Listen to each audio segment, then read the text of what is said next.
Family man లో family man ఆమె ఎక్కడ ఉందమ్మా? పెద్ద హీరోయిన్. నాకు ఆమె బాణాలు ఇస్తే నీకు ఎవరు గుర్తొచ్చారు? ఎవరు గుర్తుకు రాలే? Hi Shalini, could you mute your mic, Shalini?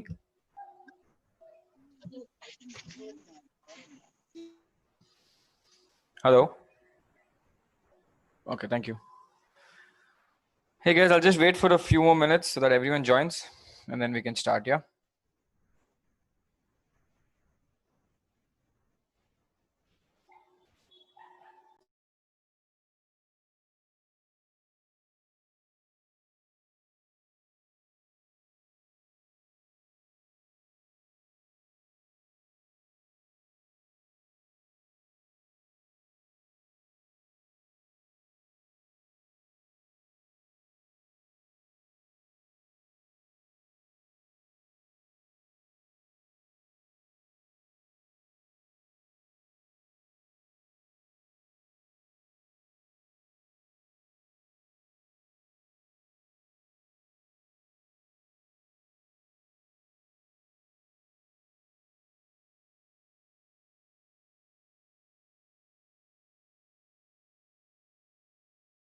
Okay.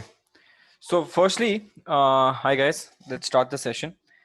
Firstly, I want to ask, has anyone done a research on the new IPO that's coming out, the railway one? I think Ankit Das had given something on the Discord channel, but it would be nice if someone can just give us a quick rundown on the IRFC IPO that's coming up.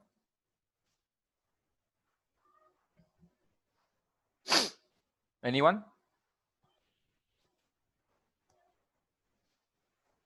No one's read about the IRFC IPO? Yeah, it's a company which provides finances to the Indian Railways. Yeah. And it's I guess 5,000 crore or 4.5 crore something IPO, out of which fresh issue is 3,000 crores and offer for sale is like 1,450 something. Understood. And is this owned by the government?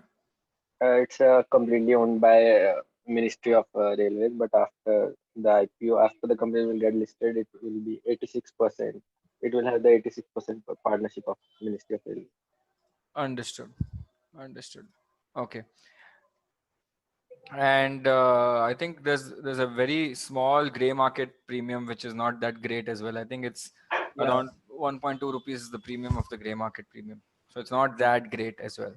But still, there are expectations that this will do good in both short term and long term because this is a government entity and it will be stable. That's what many analysts believe, despite its below average financials.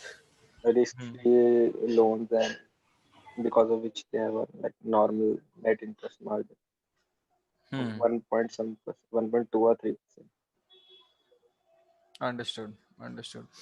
So basically what happens, I think if you've noticed that the government is doing a lot of IPOs, right? Even they announced that SAIL company, SAIL India, Steel Authority of India, they want to do something there as well.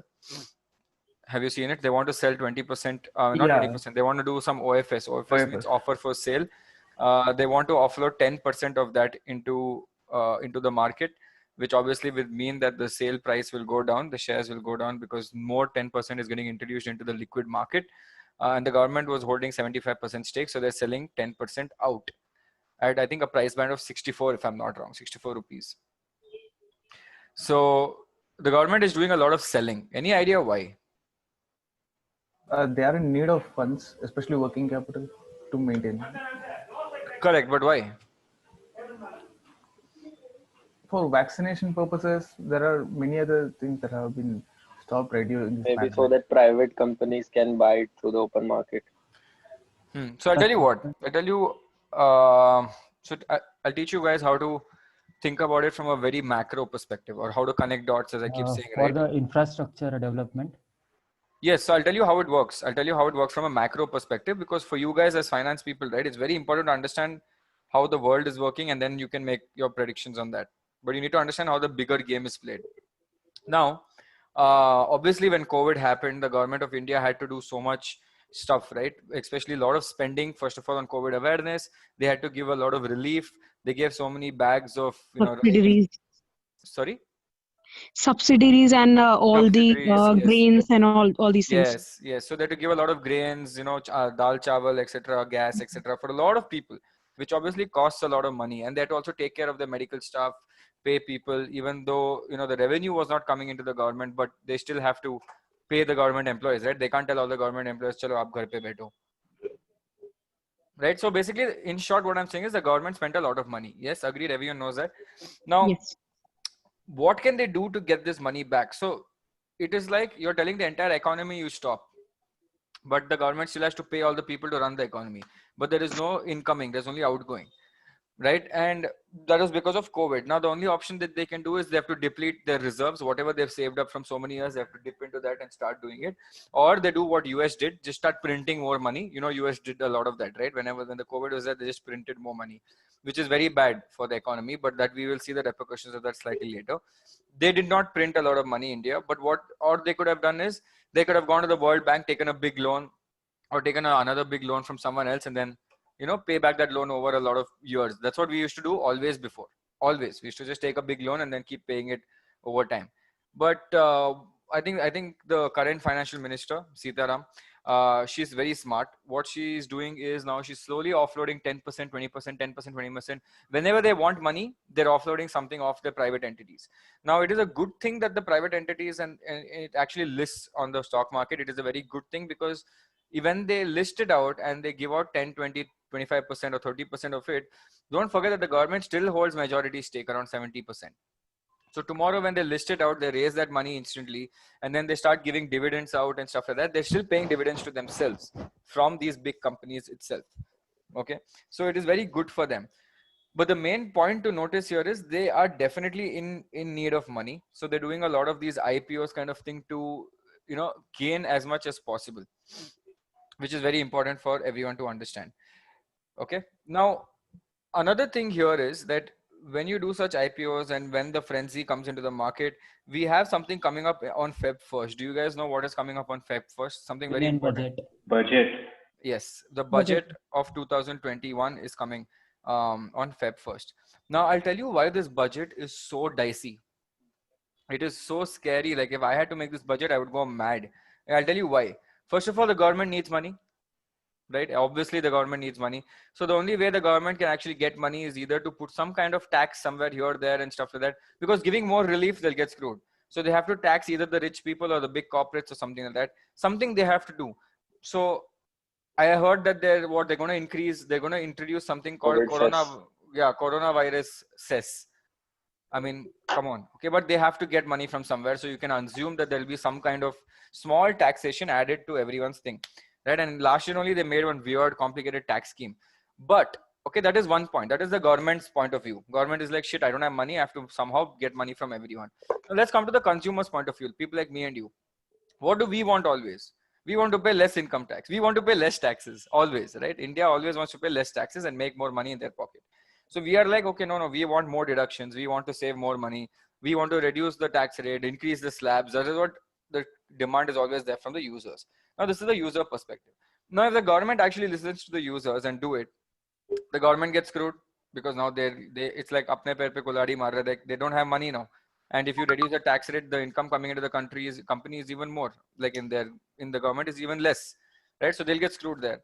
Now we have another thing, third person that is there. These are the corporates, right? Now the corporates are like, we are just reviving right now. We are finally coming back on our feet. So if you start charging us more tax or you start putting some stringent policy on us, again, we will get screwed. You can't do that as well. So government will be like, if I want money, kahan se leke aao, because everyone's crying about it.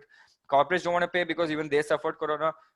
Users don't want to pay because consumers also suffered from corona. But government is like, even I suffered from corona. What do I do? So it is so complicated, this budget. Because earlier they could just do anything and the economy was anyway growing, but now the economy is not growing. The recession has gone to 6%. Inflation has gone to 6%. So it is very dicey for these people to do anything, right? On top of that, I think a lot of people, the average Indians are asking that, our loan that we have to pay, let us not pay that loan right now. Let us give us another 3-4 months maaf. Like we will pay after 3-4 months.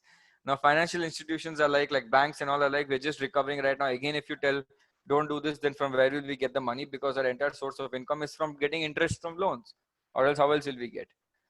So you see how difficult it is to manage this. If you do something too much for the individuals, then the government gets screwed. If you do something really bad for the corporates, then everyone gets screwed, because if corporates don't have money, what will they do? They will fire their employees. They fire their employees, what will happen? Unemployment will increase. If unemployment increases, who's there to pay taxes to the government? The government's tax kitty will fall down. Do you see how it's connected? Shashank, I have a question.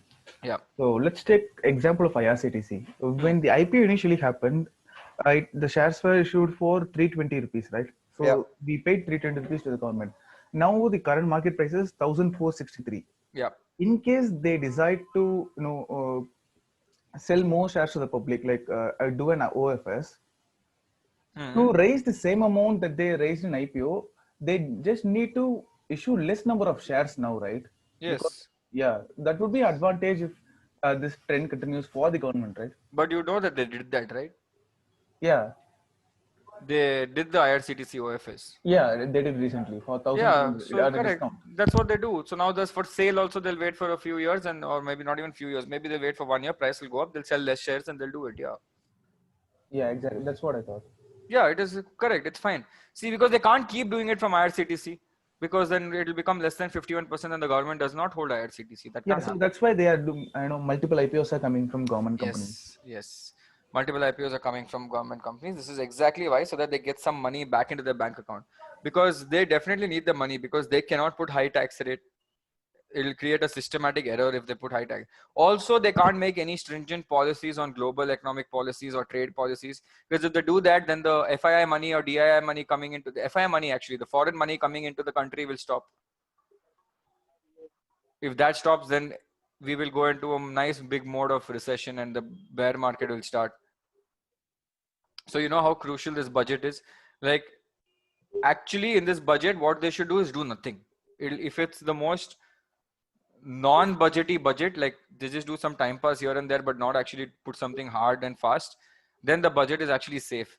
If they do any kind of drastic steps to try reducing or increasing their revenue or do something, it can create a massive bad luck in the market, or not bad luck, but it can create a massive up or down swing in the market. So how does usually market reacts during the financial plan? 90% of the time it goes down. 90% of the time it goes down. Okay, sometimes it goes up if there is something really good, but 90% of the time it falls down. The reason being, what do you call that? The reason being, India has too much expectations on what they want, because all the Indians are like, or all the retail investors like, abolish LTCG tax, abolish standard transaction tax, abolish this tax, give me more income in my pocket, give me this, give me that, and stuff like that. Expectations are on top of the moon, but obviously the government cannot be like, Acha, you want this, we will approve everything. Aisa nahi hota na? So when something like that happens, you're always not satisfied with the budget, and it usually goes down after that.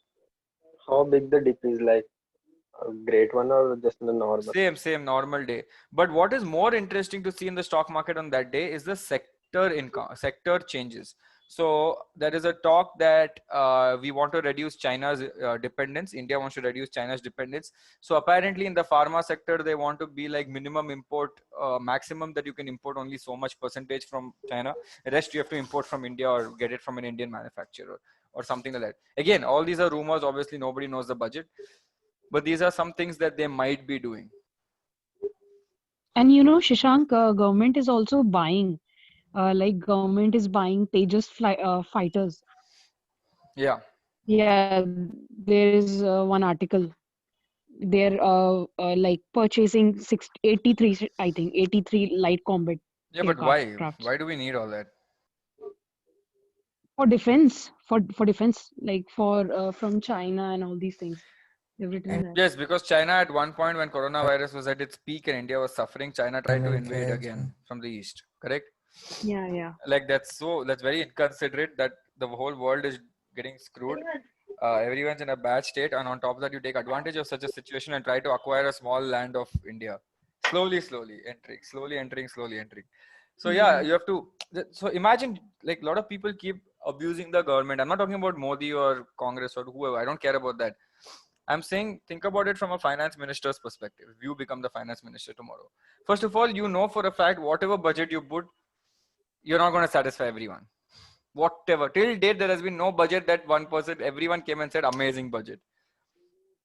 Right? You will say, I will make zero tax for Indian citizens. Then someone will come and be like, see, that is so bad. How can you make zero tax? Because in finance, there is always plus and minus. That how in accounting that they teach you, right? One entry always has another entry somewhere else.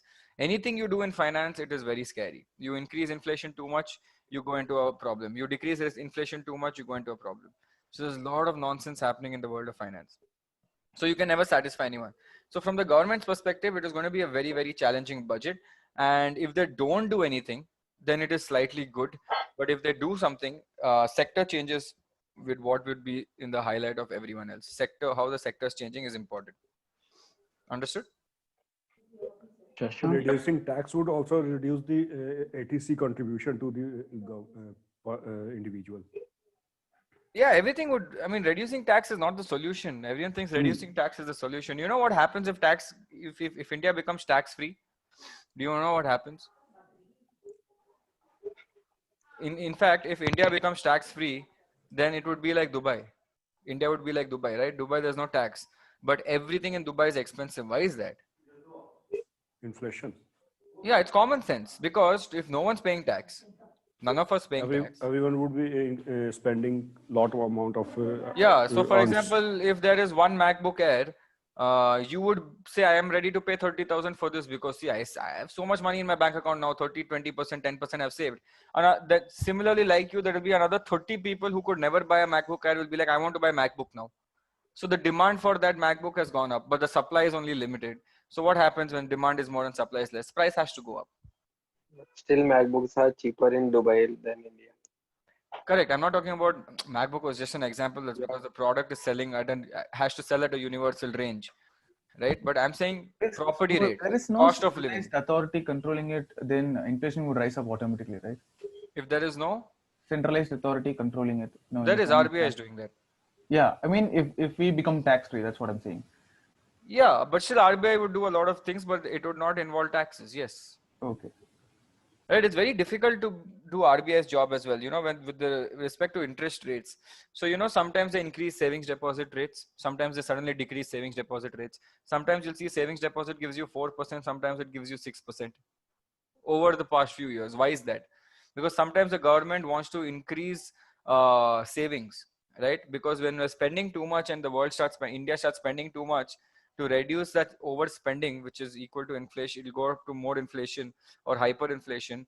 They increase the savings. They'll be like, okay, calm down, people. I'm going to give you attractive saving rates. So everyone will be like, oh, very good. Saving rates have increased. So let's start saving more money, right? And then they'll reduce saving rates and again increase spending in the country.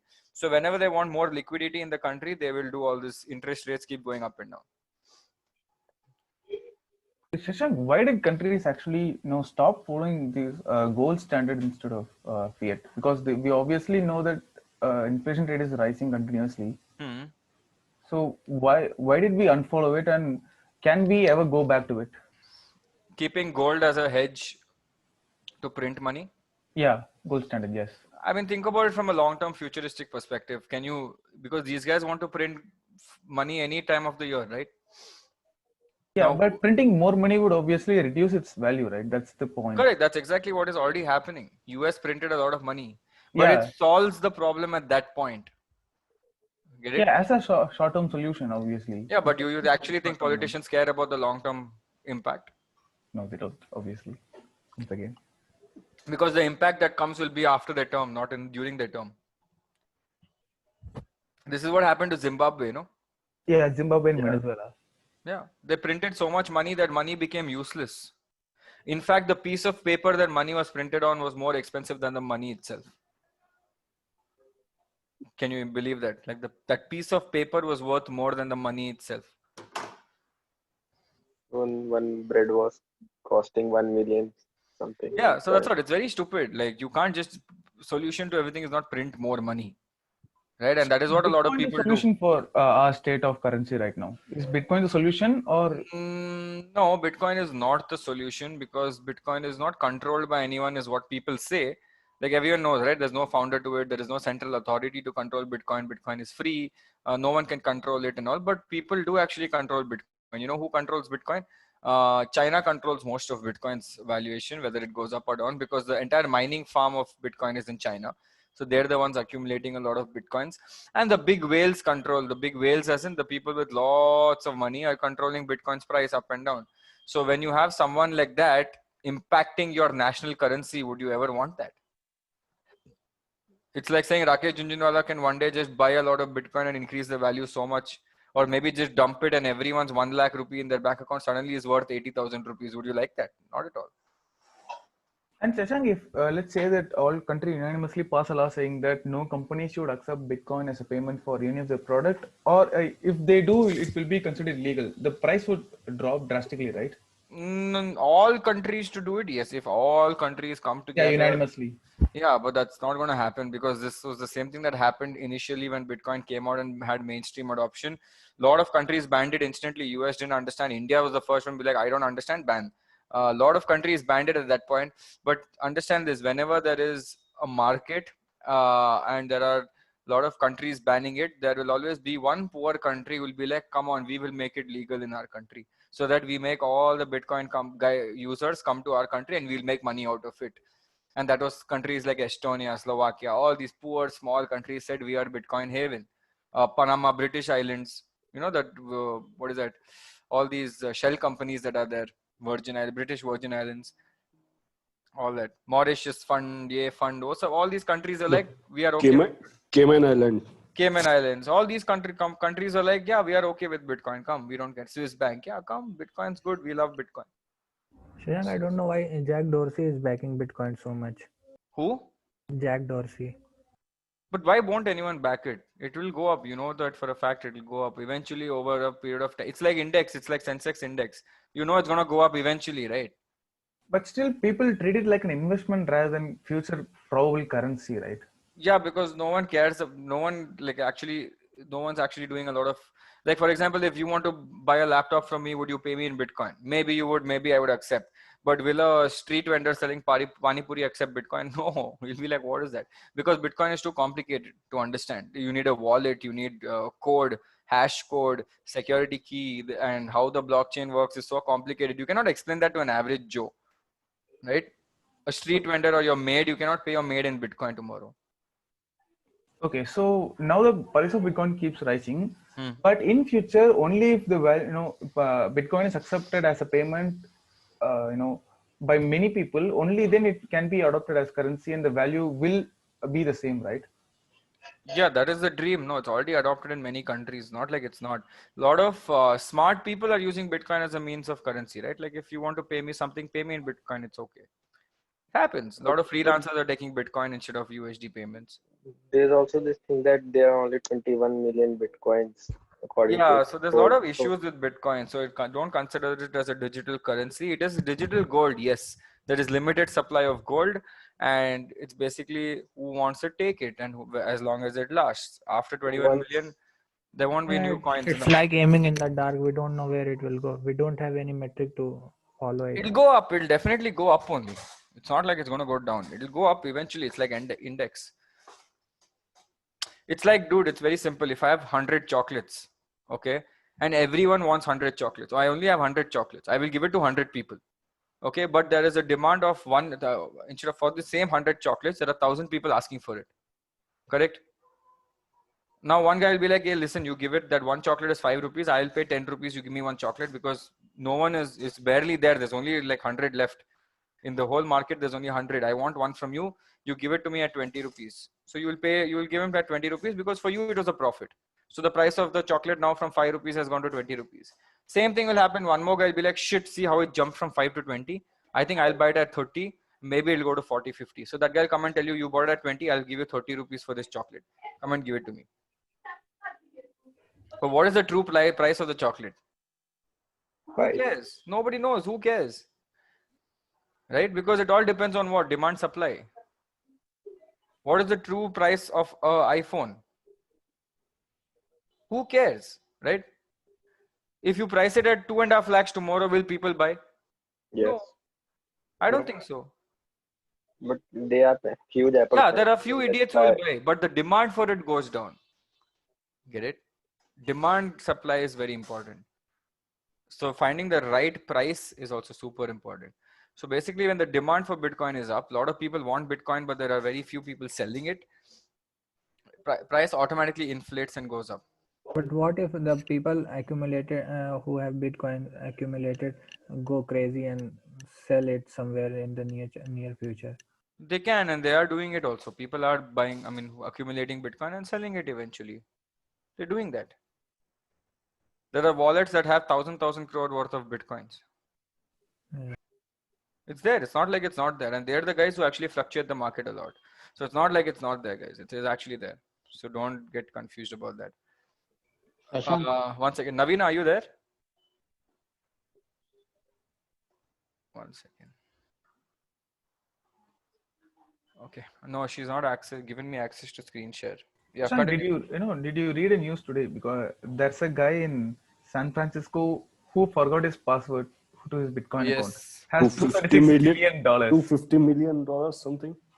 Yeah, that's around 1,000 crore, 1,715 crores worth of Bitcoin he has in his wallet. So He what only what has, will happen to that Bitcoin? And he is to those only Bitcoin? having two times that he can put the password. yeah. What will happen to the Bitcoin? Nothing. It'll just be padafied in that wallet. That's it. So no use, no No transaction. use. Won't It's be used at as all. equal to zero. It's out of your system. It's Okay. as equal to zero.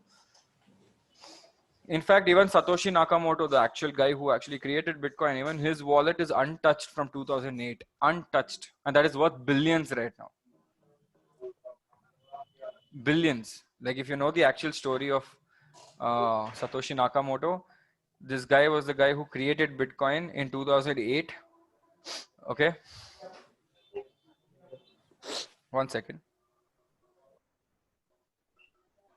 Yeah, so he actually made Bitcoin in 2008. He did some stuff. It didn't work. People were not buying it because no one knew what Bitcoin was. He sent an email to everyone saying, I'm done with Bitcoin. I'm moving on to better things in life. That was his last email. After the 2 years after he did that, in 2010-11, Bitcoin suddenly boomed and this guy was nowhere to be found. Nobody accessed his wallet. Nobody touched his wallet. Nobody knows who it is. The Bitcoins that were minted on day one are still in his wallet right now, which is what multi-billion-dollar Bitcoin wallet has no transactions, zero. And no one can have access to our wallets too, right? Nobody can have. If you lose it, it's gone. That is why the problem, no? Yeah. And it will stay, it will not be circulated back to the economy too. Yeah, it will not make any, it is as equal to dead. Okay. But still, we hear many news in which they say that Bitcoin wallets are being hacked. Sorry, what did you say? I think I was on mute, yeah? No, I said that still there are many news like in which they say that Bitcoin wallets being hacked. Yeah, that's because if you lose your key and you lose your code, anyone can take your money and go, right? It's like someone steals your debit card, what will happen, and knows your PIN. He'll go to the bank and withdraw all your money and walk away. Same thing, no? Okay, let me finish that last part of that thing, so I can give you guys your first assignment. Also, are you tracking what's happening in the market? Wipro, Infosys gave a very good result, Yes. but the Yes, price A lot went of companies down. have given good results. A lot of companies have. But the question is, for during this pandemic, a lot of the sales of many companies' revenue dipped, right? Yeah. So let's say that their last quarter sales were 200. Now it has become 300. So that's a 50% increase. But still, pre-COVID, let's say that their sales was 1,000. Correct. You're right. Even That is though how. I'm saying Correct. that You're there's right. an increase in sales, Yeah. it's still not equal to what it was pre-COVID. Yes, you are right. So it is very important to see pre-COVID levels and how they're. So now the quarter earnings that are coming right now, which is December and September, that was compared to pre-COVID levels. Last quarter of September and December. March to March should not be counted. Okay. But September, December, nothing was wrong last year. It was completely okay. So if they're beating last quarter's result, then it's great. It's not bad. Also, IT companies, they don't get affected much. In fact, they did more revenue because of COVID, so they're okay. The results of FMCG companies, people who have manufacturing units who had to go under lockdown for 14 days and shut their manufacturing plant, they are the ones who suffered a lot, and it is very clearly visible on their thing. Okay. Moving on, I think last time we spoke about CFO. I don't know how many of you all understood it properly, how many of you all learned about it after I finished the session, but this was what we discussed in the last time. Now we will go more deep into the other things as well. Now, just before that, just a small note, like previous class, like you said that you would give that particular percentage for the FCFE, like how much percentage is considered good, or like how much percentage of the free cash flow will be considered. I actually slipped my mind. I will definitely find this and let me yeah, sure. I will definitely find it in the next class. I skipped my mind. Yeah, cool, no problem. Hello, Shashank. Yeah. I have actually a little doubt, deviating from the topic, sorry, but there is a stock named Majesco. Okay. No, we'll talk about that later. That is not very important right now. Majesco has a different story behind it, but it's not important right now. Let's get into this because I want to give you guys assignment. We can always talk about that. So all these questions should come in the start, because in the start I always ask market updates and stuff like that before I get into the session, so that I can clear all the things that are happening, and then we move into the session with pure learning. Okay. Okay. Thank you. Yeah. Okay. So then, cash flow from operating activity we have figured out, which is very important for us, which is this part. Okay, then we have two more things, right? Cash flow from investing activity. Investing activity basically talks about different type of investments that happen in a company. For example, if you go to Deepak Nitrate, this is our old thing, which is screener. Okay, and you go to investment activity. What does it say? Look at this. Okay. Investment activity basically comprises of things like fixed assets purchased. Basically, I'm purchasing a plant or machinery or something I'm buying, which is a fixed asset, like a building or whatever. Fixed assets sold. Investments purchased. Investments sold. Investments means these guys invest in mutual fund, liquid fund, and all that. How much they have invested into it, how much they've sold, and what proceeds they've got. Investments purchased does not only have to be stock market investments. It can be any kind of investment they have done, any interest that they've received, any dividends that they have received. Whatever, invest in subsidiaries, all these are not that important. But in this cash flow from investment activity, I'll tell you what is important that you have to watch. Okay, most important thing is the first two metrics. This again, not very important. Okay, first two metrics super important. I'll tell you why. Fixed assets purchased should always be like this. What is this? Basically minus matlab they're investing into fixed assets. Okay. Now, when a company makes money and they start reinvesting that money back into buying land or buying machinery or setting up a new manufacturing unit, it is obviously good for that stock in the long term. Correct? If you look at Laurus Labs, they keep putting the money back into the company and they keep making another new plant, another new version of something, improving their sales, improving their production quantity and stuff like that. So this is that aspect. So when a company is doing a lot of fixed assets purchased, it is considered as a good sign. Okay, if their borrowings are not too high, okay, if it's taking a lot of loan and trying to buy fixed assets, then it is also scary, because if something happens here, then you can't pay the loan back. So it's very important to check that. So you have to always check your reserves. Okay, they have a lot of money in the bank account. Okay, 697 borrowings, peanuts, nothing great. Okay, and the second thing that is super important to look at is fixed assets sold. This should not be high. Why? Because if a company is constantly selling its land or some purchase or something, every year it's selling something of its machinery or land, it's obviously bad for you, right? Because he's slightly selling everything, and then the long-term benefit of the stock won't be there for you guys. Understood these two aspects? These are the two main things to look at. Rest are not that important when you do screen check. Basically, they should keep buying more assets and they should not sell more assets. That's it. Two most important things. Okay, then we come to the last thing, which is called financing activity. Financing activity means anything that is related to borrowings or loans or something where the money is coming into the account of the company, like the money is coming into the company's account from any kind of share selling, or they're taking a loan and stuff like that. That is equal to this. Now in this, again, I'll tell you what is important. Proceeds from shares is super important. What is proceeds from shares? Proceeds means income coming from sale of shares.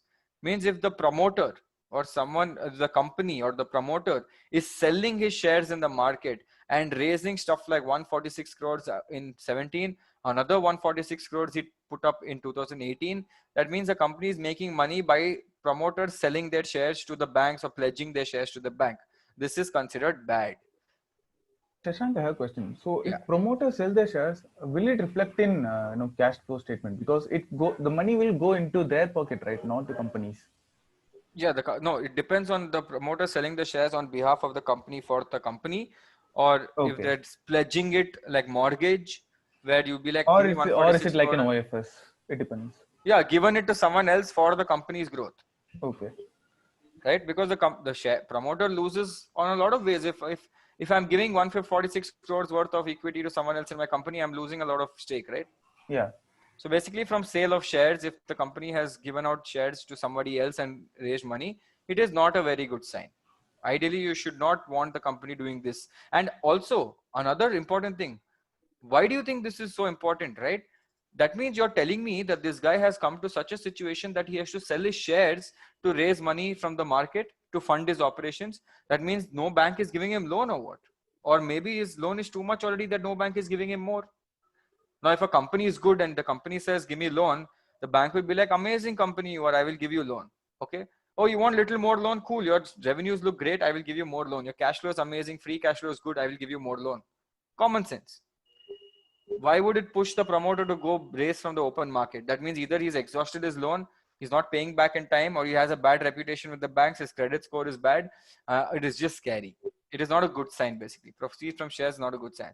Or he's pledging it for getting a big loan, which is also okay, but again, not a good sign, because ideally you want a company to grow from their own revenue that they're making, correct? Simple logic. Okay, so basically these two things super important. Proceeds from share, very important. Yes, tell me. Tell me, what is the ideal percentage of promoter holding in any company? 75% should be good. More than 50% is ideal. 75% is great, except for banks where they have different rules and regulations. But normally for a company, 50 to 75% is considered good, because it means that the promoter has a lot of stake in the company. So he will do everything to grow his own money. Okay. Along with that, ours also. But a promoter having 25% stake is considered a little scary. Okay, all right.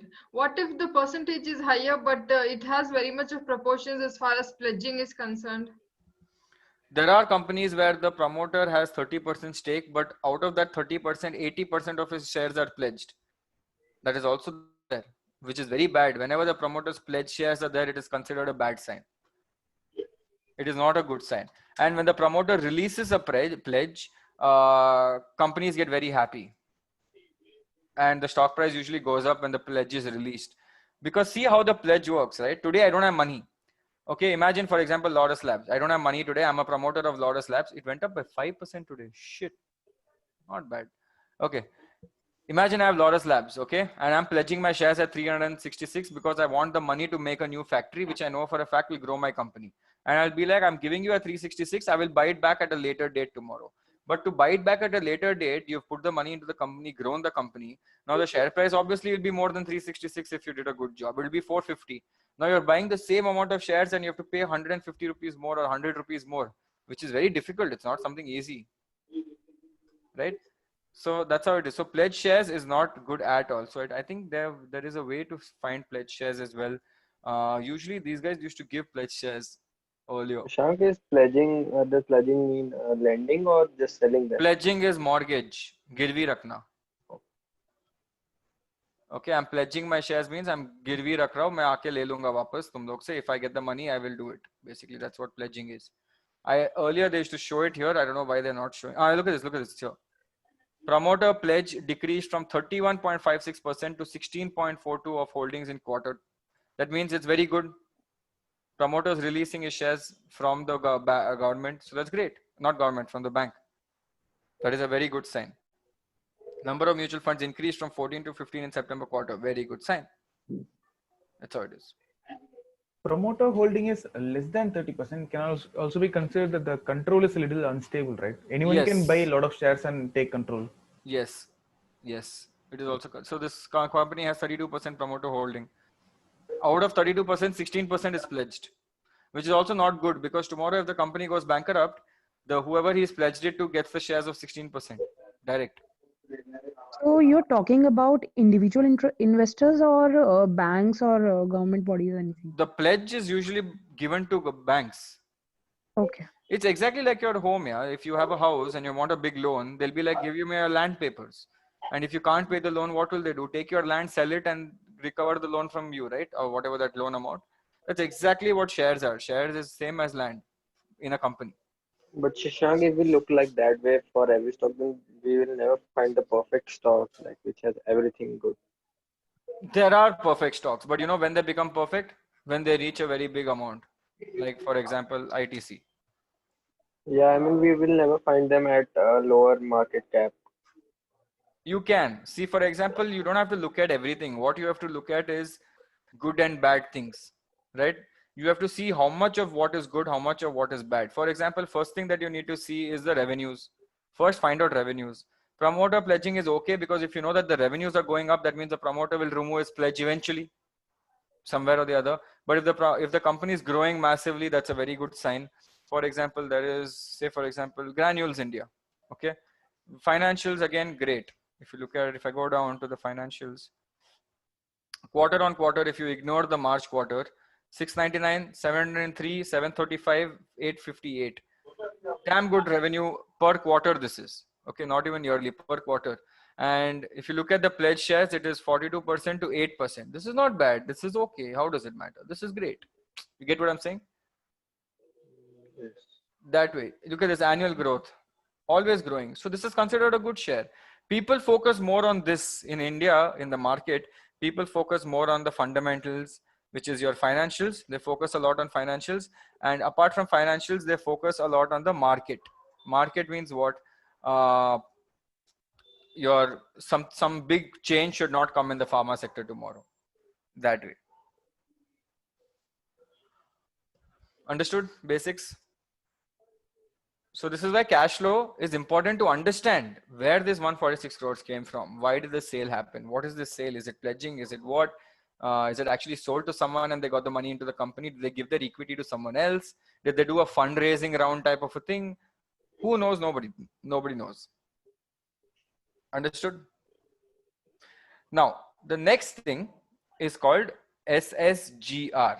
Sustainable growth rate of a company. Self-sustainable growth rate. Can anyone does anyone know what self-sustainable growth rate means? Very simple in terms of logic. Self-sustainable growth rate means how much growth without correct. much efforts. Correct. Not much efforts. Without any, with your own money. Without any loan. Yes. खुद ही धंधा कर रहा हूँ मैं अपना पैसे से. I made 100 rupees profit in that year. Chalo, with that same 100 rupees, I'm growing slowly. With the same 100 rupees, I'm growing slowly. With the same 100 rupees, I'm growing slowly. Understood? So what? Yes, bootstrapping basically. So this is to understand worst case scenario. Now I'll tell you how to make sense of this SSGR. Okay. SSGR is called self-sustained growth. So for example, if 3% is there, so what it says is if the company wants to grow tomorrow, up to 3%, it can grow by its own self. It does not need anyone's help. But anything above 3%, it will require a little extra money because the company won't have money to grow more than 3%. Understood? That's the logic. So if you look at March 2020, it says SSGR is at 11%. So until 11% growth, this company can do by itself without anyone's help. But what if this 11% is, say for example, they had 30% growth this year. Now you and me will be like 30% growth is amazing for a company. But SSGR says only 11% it can do, not 30%. Now that means for the remaining 19%, that means it has to take what? Loan. Then if you take loan, you have to pay interest. So this is that metric to figure out how much. So if you look at this, let's go up and see how much it grew in a year. Okay, 1 second. Where is sales growth is not there on the sheet. Okay, let's look at it normally. It almost grew 2 times. From 2,600 to what do you call this? 4,200. Almost 2 times. Some 80%, 90% growth has happened. How did this 80%, 90% growth has happened? That means either they've taken maybe loan, something they've done. That means where did the money come from? That means you have to check if their loan has increased. Okay. If you look at the loan, it is not increased, it is decreased. So that means maybe something has reduced. Maybe their reserves have reduced. Or maybe they've reduced their expenses a lot. which they have actually. If you look at it, this is how you come to know. They've reduced the expenses a lot. Then you go check their reserves and surplus. Has the reserves and surplus, any change in the reserves and surplus, we have to check. So Deepak nitrate only, no? Okay, wait, where is this? Okay, look at the reserves. Reserves is also fine. So how did they grow so much is the question you need to ask, right? The only reason you would understand the growth of so much is because they've grown so much. They have used money from their own accruals and they've reduced their expenses. If they reduce their expenses, it is fine. Or else you have to figure out where this money is coming from. Extra money, kahan se aa raha hai? Who's funding them this extra money? So these are some small things to look at. Okay, that is just this is just a metric to see. It is a sanity check. Okay, this is cool. 11% is a SSGR, very good, not a problem. If the company has 1% SSGR, means it is very dicey. Paisa nahi hai bank account mein. Shashank, so what are the factors that go into this sustainable growth rate of a company? What factors do they take to say that, yeah, this is good company, like this much it is going? There's a lot of factors that go into it. So like the major ones, which are the major ones? Mostly cash flow goes into it. Okay. You definitely need cash flow to understand what is good, what is bad. So cash flow is very, very, very important. Your interest rates are very important. So according to this formula, if you go to 132, everything's explained here. Okay. Your, what is this? Net fixed turnover ratio. So for example, what also it says is what this ideally means is basically if I'm investing from my cash flow into my fixed assets and all that, whether it is good or bad, and whether if I invest 100 rupees into a machinery plant, how much am I getting back? What is my return on capital employed? ROCE metric. What is my return on capital? If I put 100, that is important, number one. Then your money management, which is your cash flow. Ki how much receivable am I supposed to get? This one. And how many days am I supposed to get? Faster the better, no? Payment cycle acha to better. So a lot of factors go into this, but main is it's all related to money and cash flow. Not profit and loss, not balance sheet. It is related to cash flow. That is why I say cash flow is super important. Okay. Shashank, what is the difference between return on equity and SSGR? Because equity is also the own funds of a company, right? And no, SSGR is different. SSGR is growth rate of the company self-sustained by itself without anyone else. So this basically means that no external liabilities, contribution and all is counted. So can't we say that it is very much similar to the own funds returns that you earn? That is ROCE, return on capital employed. But that return on capital employed is not for the company's operations. That is more of investing in plant and machinery and all. Okay, fine, yeah. Understood. So that is basically slightly different. Okay. Ideally, they should not take any loan. Ideally, the best company is like ITC, right? With zero loan. Yes, yeah. That way. Okay. Okay, got it. Okay. Then Shashank, even if let's say SSGR is good, but if it's a mid-cap company, if it borrows from banks and NBFCs, it can grow at a better rate, right? Yes. Loans are not bad. Loans are good. Okay, because if I don't raise money with loan, then I have to give my equity and raise money, which is bad because I want the promoter to have more stake. That's why I said finance is so interrelated to each other. Right? Too much loan is bad. So high SSGR is not necessarily good all the time. Yes, nothing is good and bad in finance. Everything has a take on it. Yes, high SSGR is also not good. That means hyper growth company can crash at the same speed. One bad year, finished, game over. Okay. Correct. You're running. You're running too fast. Yeah. So a good company is a company that something like slowly. A pandemic hits them and their sales are affected, they won't be having exactly. Yeah, working a bit. Okay. So the best company is a company that grows slowly, not at a very small amount like 10%. Something more like if a company is growing at 15 to 20% year on year, it is not a bad company at all. And maintain a proper balance too. That way. Okay. Next important thing is earnings per share. You know what earnings per share is? EPS. PAT divided by number of equity shares. Yes. Basically it says jitna maine paisa kamaya, usko if I divide it by the number of shareholders that are there, basically 100 chocolates are there. And I'm saying I have made 1,000 rupees. If I divide 1,000 by 100 chocolates or 100 shareholders, it becomes 10. So that means the earnings per share. So each shareholder would have got 10 rupees from me. Because the company did so well. Because you're a shareholder at the end of the day. You want to know how much I'm earning every year from my share. And this EPS is important because EPS is what is required to calculate the future growth of a company. So what happens is, you've heard of something called price to earnings ratio, PE ratio. Okay, so if a Yeah. company's industry PE, okay, if a company's industry's PE is say 30, okay, and the EPS is say 5, what people will be like, okay, that means the average price of the share is price to earnings into EPS. It should be around 150. But currently the price of the share is at 140. That means they understand, oh, that means it has to go back to 150. I see. Get it? That's how it is. This is called re-rating. RERATING. Now, if you look at what happened today, because this usually happens only when result comes, not before that. So if you go to trend line, somebody mute your mic. I think there's too much disturbance.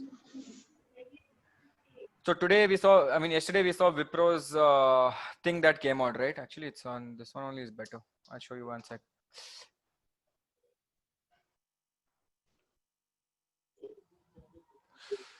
For some reason, my internet is very slow today. So Wipro's result came out yesterday, and then there was an article that came out today on announcements from Wipro itself. So I'm trying to find where that is. Go down. Yeah, here. You look at analyst call. These are the guys who tell what is good, what is bad. So they do all the research. These analysts do all the research, and they tell you. For example, I think there was a news article which explained each analyst report and what was their take on it. I'm trying to find that one only. I think it was this one. There was a Sher Khan. So basically Sher Khan did its research and said, okay, blah, blah, blah, blah, we're doing all this.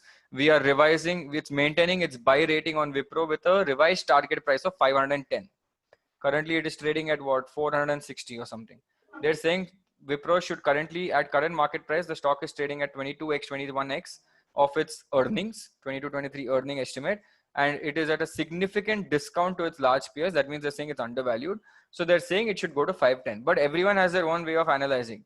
For example, Daulat Capital, which I don't know, I've never heard of this. Daulat Capital is saying, no, the company's price is only 390 or 360, not much more than that. Whereas Motilal Oswal is again saying it is maintaining neutral. They're like, we don't know, we're going to wait. Sometimes they do that also. We don't know what is it, we're going to wait. Credit Suisse said the target is 500. Edelweiss is saying the target is target to 550. Morgan Stanley is saying 410. It is saying going down. Whereas Jeffrey is saying 400. So it is such a mixed review. You don't know what it is. Some people are saying it has to go to 500. Some people are saying it has to go down to 400 because it's overvalued. People like me and you, God knows what to do. But if it's long term, why not? You can hold and keep. Correct? Simple.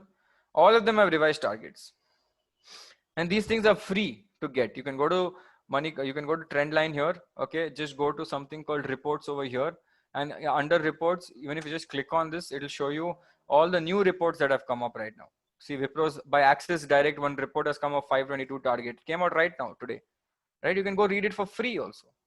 So knowledge is there given for you guys to read. Havells India today, one more report came out. So you want to see all the buy reports, all the sell reports, all the neutral reports. Who don't know, everything can be done here. If for short-term targets, you can see something and buy like this. If everyone's given, like if you look at one stock and a lot of people have given buy rating for that, high chances that they have done some research, it might go up. So look at this. Infosys, Motilal and Axis have given a target of 1600-ish. Infosys, ICICI also saying 1300. By the way, it's at 1300 now. They're giving a rating of 1600, which is 17%. And this is usually 3 to 6 months time period. Understood? 3 to 6 months. Now you and I both know if I keep this for 3 to 6 months, high chances that it'll reach this amount. Because it's Infosys, it's a big company, it's not going to fall down. That is why I say in the market, if you're smart and you know how to play it, you can make much more than 10 to 15% returns that normal people in the mutual fund will be like, you'll make 12 to 14% returns. You can make 25, 30%, 35%. If you're playing it safe also, you can make that much returns. If you're smart. Understood? Shashank, can these reports be influenced? I mean, one report can be influenced, not all, no? Okay. So it is always good to see a company which has multiple reports. Then you take your take on what you think is good and bad. Or if you still feel I'm not very satisfied with this, wait for one more quarter. How does it matter? It's your hard-earned money. You can wait. Wipro is not going anywhere. If it has to go up, it will go up tomorrow also, not only today. So there's a way to see it. I think there is a way to see how many people have given buy calls, how many give here. 17 buy calls in the last 1 year. sell calls, but this is 1 year. I would not want to see 1 year. I want to see quarterly. I actually don't want to see quarterly. I want to see right now what has happened. These two, Motilal and ICICI, have both given some target of neutral and hold, whereas the others have given something else of by increasing the thing and stuff, etc., etc. But I was just explaining what EPS is. Okay, so EPS is super important. This is basically what it tells you, that the EPS that is there of the company for the last 5 years. If for every 1 rupee I'm earning 5 rupees, that means obviously it is great. This is according to every 1 rupee, how much value is created by the company. Okay, so that is very, very, very important. From its earnings, market cap method, and there's EPS method, but doesn't matter. It just has to be in green. If it's in green, that means it's giving back to the shareholders, nothing else. Okay, this is the actual EPS growth. EPS growth is super important. EPS is not growing, the company will not grow.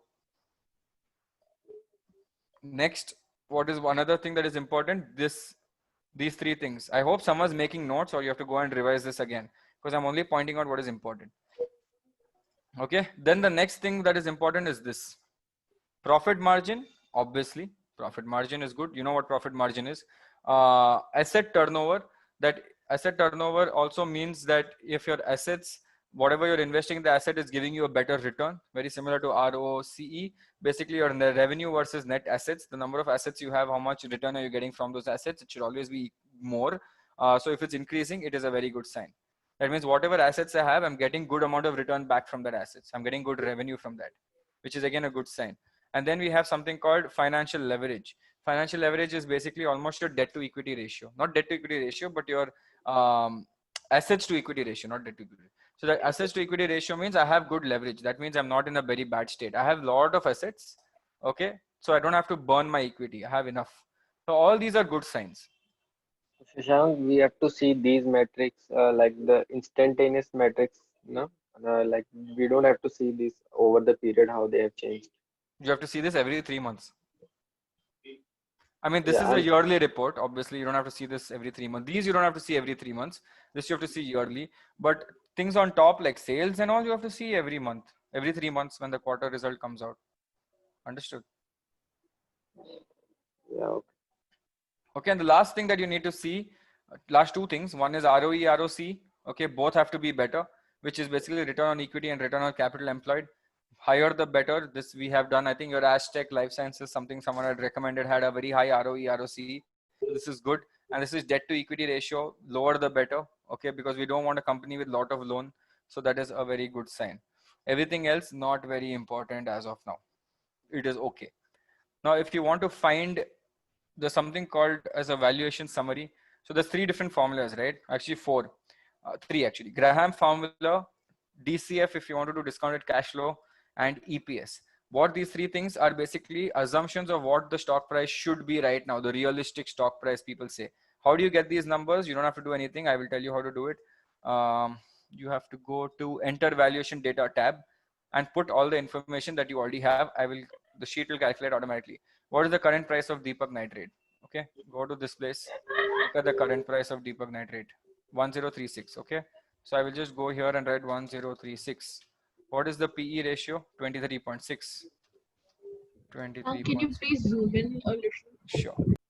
I have given you this sheet, so you can always go through it with your own time. So basically, it's saying current market price. This one. What is the current book value of the company? Everything is given here. 135. Okay, 135. Stop drawing lines on this, please. Whoever is doing it. Current EPS. Current earnings per share. Now, sometimes EPS is not given here. It is usually given on Money Control. So if you want to do that, you can go to Money Control and check it out. Go to Money Control. It usually tells you earnings per share somewhere here.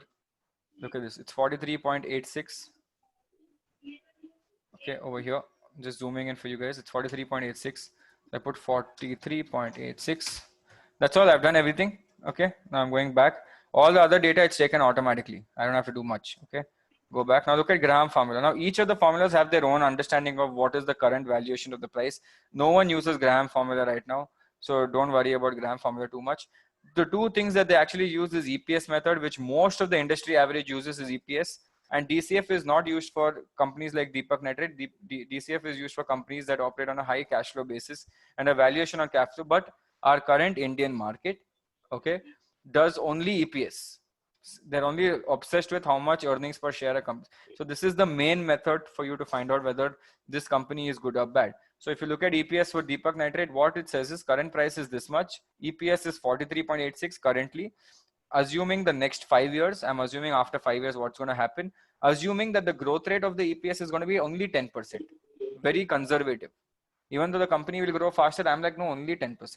Then the future EPS from 43 should be around 71, but the current price to earning ratio is 23.6.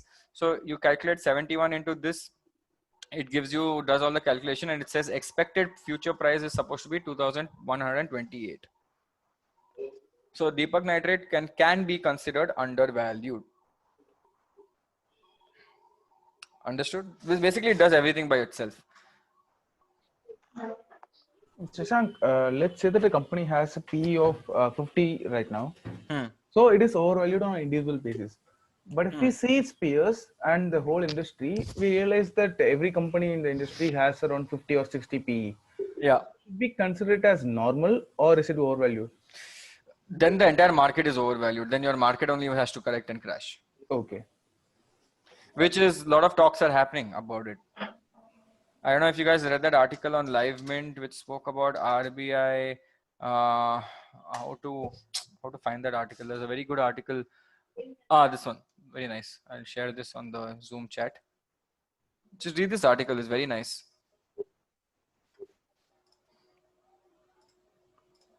To everyone.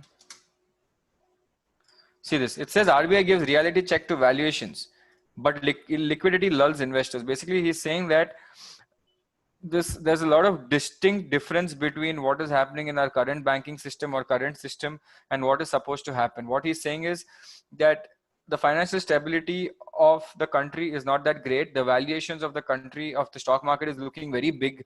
But look at this, the financial stability report has warned the banks bad loans may double by September 2021. Why? Because now you're telling people to start paying back their EMIs, right? And a lot of people don't have money.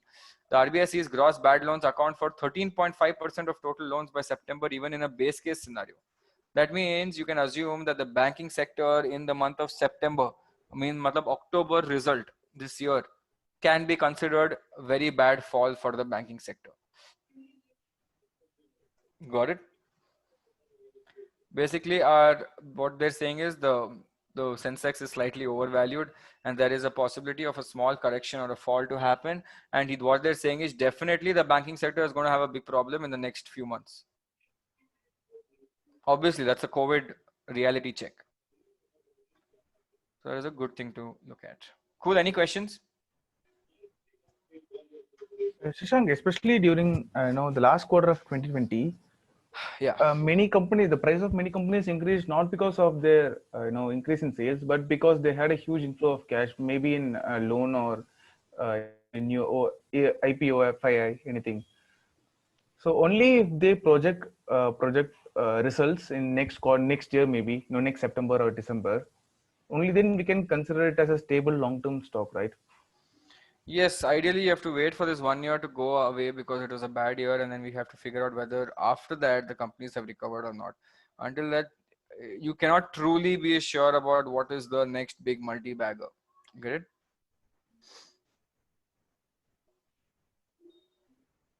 But let's see. We don't know what will happen. Okay, cool. So that's the end of session. Now you know how to read this sheet. Now you can start doing your own analysis on this. And I will give you one team project. I will send it to Navina, and Navina will send it to you guys. And with the timelines, dates, everything, this will basically ensure that you start how you will sit and find good stocks now. Now, till now, I was telling you about the stocks, I was helping you. Now I'm going to leave it up to you because there's millions of stocks in the market. Now, it's basically this project is going to revolve around 2 stocks that you feel is damn good. And you have to do full research on it, not only by this Excel sheet, but a full research, investor presentation, annual report. Basically, what I am looking at right now is not for the person who comes up with the best 2 stocks. I'm looking at the person who comes up with the most in-depth findings or connecting the dots. That, this year, this was so low. Then I went to annual report and I found out that this was low because of this. Now, because of that, there is an implication that is happening to this stock, and that is why it is going down. You make that connection. And if you start doing these type of connections, you will be sorted in your life. Understood? Awesome, guys. So we will take the next session again coming week, Monday, Tuesday. Okay. Any doubts in the start of the lecture? You guys can ask. And then Shashank, have we you move into the invested teaching. in Bitcoin? I had, and then I removed it. I'm waiting for it to go down a little bit more. Okay. I will do You're it again. supposed after. to know. I mean, whenever there's a upsurge in the price of Bitcoin, there is a crash always. Always. It has happened in history. And Always. it's not normal. Like 70 to 80% of the value crashes. Yeah. Will So it now it's not crashed yet. So I'm waiting for it to crash. So will it? I don't know. How can I tell you? If I knew that, I wouldn't be teaching you guys. I'd be sitting in the Bahamas somewhere, being a billionaire by now. No, if I could predict the market, no one can predict the market. I can tell you it might go down, but it might not go down. Might just go up. Who knows? All you can do is hope and wait that it might go down. Chalo, please go down. Thoda to niche ja, so I'll buy you again. No? But you can never say anything, man. Do you buy only Bitcoins or Ethereum too? I usually buy both. And one of the biggest advantages of Bitcoin is that you can buy it in fractions too, right? Yes. You can pay a fraction of the stock price. Yes. Is it the same with Ethereum or? It is the same with Ethereum as well. You can buy 0.3, 0.2 Ethereum and all. So Shashank, okay. No, so Bitcoin, the value of Bitcoin is rising because people say that the number is limited and it will become future currency. But what if there are multiple cryptocurrencies and everyone starts accepting it? That world will be a very nice world, but everyone feels that is where the future of the next 40, 50 years will all be on coins only. Yeah, but still the value of Bitcoin will not be as great as we anticipate now, right? If there are multiple cryptocurrencies. It'll still be this Bitcoin is like dollar. Okay. Bitcoin is like the dollar. It is the father. And by the way, what are you saying? There are not much cryptocurrencies. I'll tell you how many cryptocurrencies are there. 8,259. No, I mean, if more cryptocurrencies come in. Even if 10,000 cryptocurrencies come in, Bitcoin is going to be the father. It's the main thing where it moves up and down. This is controlling everything. Okay. Awesome, guys. I have to make a move. Cool. Shashank? Yeah. One question related to Bitcoin. Suppose if I have to take a loan for growing my business, then where do I go if the Bitcoins become a currency? Wait, I can't hear. What? If the company what? No. If I take a loan, if I want to take a loan. Yeah. Okay, to grow my company. Then now I can go to banks and they can give me a loan. But if the Bitcoin comes in role, then where would I go to take a loan? That won't happen, bro. Bitcoin can never be the standard metric of currency. But there will be a time where a cryptocurrency will be a standard metric of currency. There will be something like an RBI coin or an Indian coin or a rupee coin will come. But it's the same thing. There's no difference. Because then the rupee coin also, they can keep minting it, how much ever they want. Yeah. The only advantage there is you will have something like this. How much is in circulation? Who are holding how much? That is the advantage of Bitcoin. Today, you tell me who's holding how much rupees is in the system. Do you know how many coins of what? No. Nobody knows. How much? So here you know exactly that, boss, there is only 18 million coins. Tomorrow, if someone claims to have more than this, you'll be like, that is black money. That is fake. And in fact, with Bitcoin, you can't have fake Bitcoin. Mm-hmm. I mean, this will not happen because this shows utmost transparency. Because tomorrow with this, I can track how much money is gone into BJP's account. Caught. How much money is going into each politician's account. Caught. You think they'll ever let that happen? Impossible. Black money will die if this is there. But Shashank, there will be no credit system in Bitcoin, right? No. Yeah. But Will then there be a problem but then there'll be some weird new instrument that every year there's a new instrument created, like how we had MBS.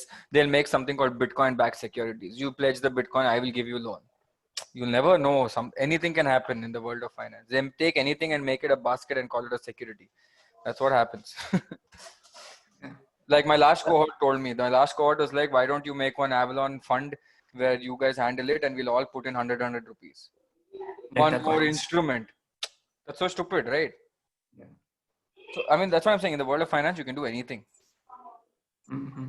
Shashank, I wanted to ask that how much the price of Wipro generally rises before bonus? Like you have been in the markets for so Bro, long. next session. It doesn't rise so much. It goes up to the, if it's a 1:1 bonus, for a few days it'll rally up, but Wipro didn't announce a bonus, no? No, In I fact, mean it has to make the stock affordable. Like it's been it usually goes up until the ex-dividend date of the bonus date. It usually goes up to that, and after that you'll see it fall also at the same speed. Shashank, just a technical one, not technical one.